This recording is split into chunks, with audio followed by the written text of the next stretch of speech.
Imagine you go to a hospital for something small. You're anxious. You can't sleep. A famous, brilliant doctor, one of the most respected psychiatrists in the entire world, tells you he can help. And then he erases you. Not as a punishment, as a treatment. He wipes your memories with electricity. He keeps you asleep for weeks. He plays a recorded voice into your ears, the same message, hundreds of thousands of times, to write a new person over the one you used to be. You never agreed to this. You were never even told what was really happening.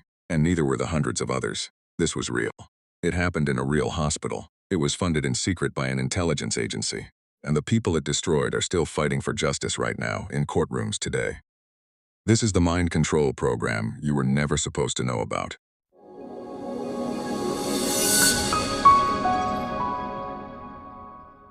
To understand the horror of this, don't start with the science. Start with one woman. She was an ordinary person in the late 1950s. She went to a well-known psychiatric hospital because she was struggling the kind of low, anxious feeling millions of people live with. She trusted the doctors. Her family trusted the doctors. Why wouldn't they? The man in charge wasn't some back alley quack. He was one of the most decorated psychiatrists alive. He'd led the world's most prestigious psychiatric organizations. If you couldn't trust him, who could you trust? She walked in needing a little help. Over the following weeks, her mind was systematically taken apart. When it was over, she'd lost huge stretches of her memory. She struggled to recognize her own family. The person who walked out was not the person who walked in. And her family was left financially and emotionally shattered, with no idea why the treatment had done this. Here's the part that should make your skin crawl. What was done to her wasn't a mistake. It was the plan. And the funding behind that plan didn't come from the hospital or from medicine. It came, in secret, from a spy agency that wanted to learn how to break and rebuild a human mind, and saw this doctor's patients as the perfect place to find out how a respected hospital became a secret laboratory for mind control, how it stayed hidden for decades, and why the survivors are still in court in the 2020s. That's the story. It starts with a doctor everyone admired. His name was Dr. Ewen Cameron, and on paper, he was the last person you'd ever suspect. Cameron was a giant in his field, a Scottish-born psychiatrist who rose to lead the psychiatry department at a major university and ran a respected institute in Montreal. He sat at the very top of the profession. He'd held the presidency of the most powerful psychiatric associations in the world. After the Second World War, he was even brought in to help assess Nazi leaders at the Nuremberg trials. This was a man trusted to judge the minds of monsters, and he had a theory, a big, seductive, dangerous one. Cameron believed that mental illness came from faulty patterns, bad habits of thought and behavior burned into a person over a lifetime. And he reasoned that if you could just erase those patterns completely, wipe the mind back to a blank slate, you could then rebuild a healthy person from scratch, tear the broken thing down to nothing, then write something better in its place. It sounds almost logical for a heartbeat, until you realize what erasing a human mind actually requires. Because a person's patterns aren't a stain you can scrub out. They're who they are, their memories, their personality, their self. To erase the pattern, you have to erase the person. Cameron called the erasing part depatterning. He called the rewriting part psychic driving. To his patients, it was all just treatment, delivered by the most credentialed doctor they'd ever met, in a clean, modern hospital, with their family's full trust. Nobody in that building thought they were inside an experiment. They thought they were being healed. What they were actually walking into is something I want to describe carefully, because it's worse than it sounds. The first stage was depatterning, and its goal was nothing less than to dismantle the patient's mind. It began with electroshock. Now, electroconvulsive therapy was a real accepted treatment of the era, used in careful, limited doses. Cameron threw that caution away. He used a far more intense method, at doses many times higher than standard, delivered not occasionally but many times a day, for days and days on end. Even when a patient's body reacted in ways that, by the medical standards of the time, were clear signals to stop, he often kept going. The point wasn't to relieve symptoms. The point was to break the mind down past the point of memory, past the point of identity. And it worked, in the most horrifying sense of the word. Patients deep in depatterning lost the ability to remember who they were. Some forgot how to feed themselves, how to use the bathroom, how to recognize their own husbands and children. Grown adults were reduced to a childlike blank state, which Cameron didn't see as catastrophic damage. He saw it as success. The slate was clean. The old pattern was gone. To keep them in that erased state, there was the second tool, prolonged drug-induced sleep. Patients were put under with powerful drugs and kept asleep for most of the day, for weeks at a stretch, in some cases, more than a month. Imagine losing weeks of your life to a chemical fog, waking only enough to be shocked again, then sent back under. Time, memory, and self simply dissolved. This is the part that's hard to sit with, so let's be honest about it. These were not hardened volunteers who'd signed up to be test subjects. They were ordinary people, many of them women, who had come in for things like depression, anxiety, exhaustion after childbirth. They came for comfort, they were taken apart, and they had no idea that taking them apart was the actual goal. Once a mind had been wiped down to nothing, Cameron believed he could write a new, healthier person onto the blank. This was psychic driving, and it's where the science fiction becomes science fact. The method was chilling in its simplicity. He would record a short message, sometimes a phrase about the patient, sometimes a statement he wanted them to absorb, and play it back to them on a loop.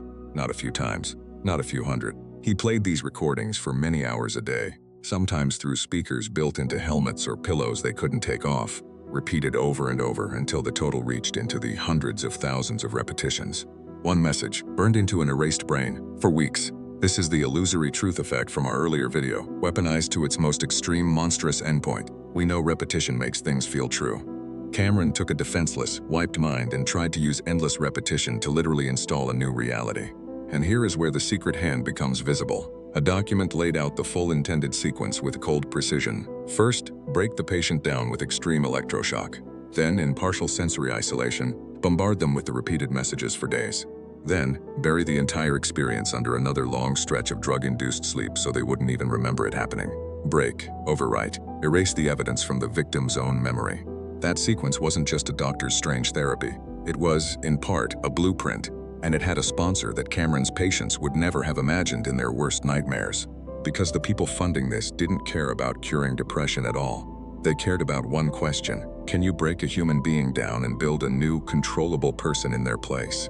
And they had found, in this trusted hospital, hundreds of unwitting subjects to test it on. The money came from the CIA. In the depths of the Cold War, the agency was obsessed with the idea of mind control, terrified the other side had cracked it, desperate to crack it first. We covered the broader program, MKUltra, in an earlier video. This was one of its darkest branches. In 1957, the CIA approved funding for Cameron's work under the codename Subproject 68. But they didn't write him a check with their name on it. The money was funneled through a front organization with an innocent-sounding name about studying human ecology.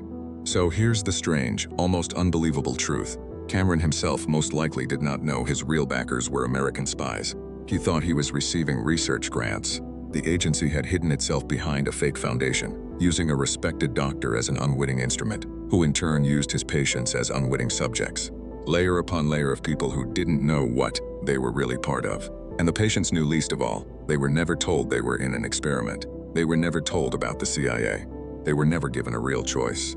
They trusted a doctor, and that trust was the doorway through which all of this walked in. For years, none of it was known. The treatments wound down in the mid-1960s. Cameron eventually left and later died. His reputation still largely intact. The funding trail was buried. It might have stayed buried forever, except, as we saw in the MKUltra episode, in the 1970s the whole secret program began to unravel, and Senate investigators dragged its existence into the light.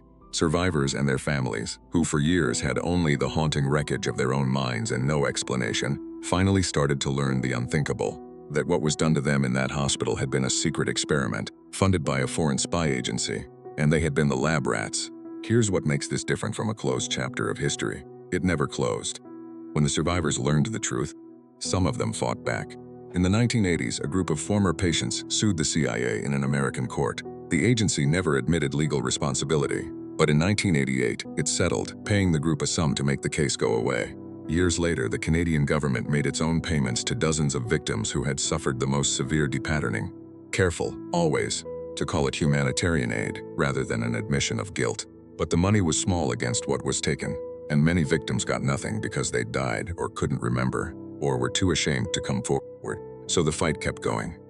Into the 2000s, into the 2010s, and right into the present, where the children and grandchildren of Cameron's patients have pushed a class action lawsuit forward, recently cleared to proceed, demanding accountability for what was done to their families inside that hospital decades ago. Think about that. People are still in court today over a mind control program from the 1950s. The damage didn't stop when the experiments did. It rippled down through families, through generations. Broken parents who couldn't be the parents they wanted to be. Children raised by people who'd been hollowed out and never told why. So what's the lesson you can actually carry out of this? It's not never see a doctor. It's something harder and more important. Authority is not the same thing as safety. Credentials are not the same thing as ethics. The man who did this had every title, every honor, every reason to be trusted.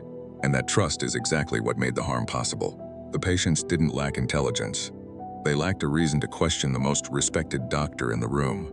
The protections we now take for granted, informed consent, ethics boards, the right to know what's being done to you and to say no, they don't exist because the system is naturally kind. They exist because of people like these, who were destroyed in the dark, and whose families refused to let it stay hidden.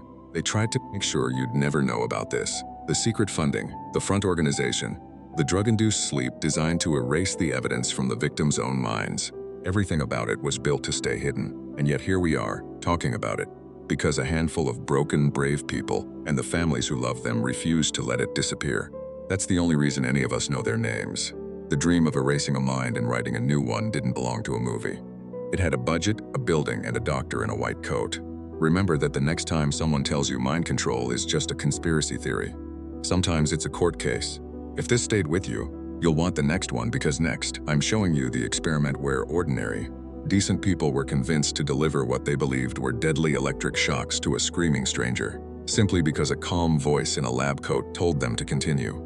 Subscribe, and let's keep pulling these threads. This is never heard about.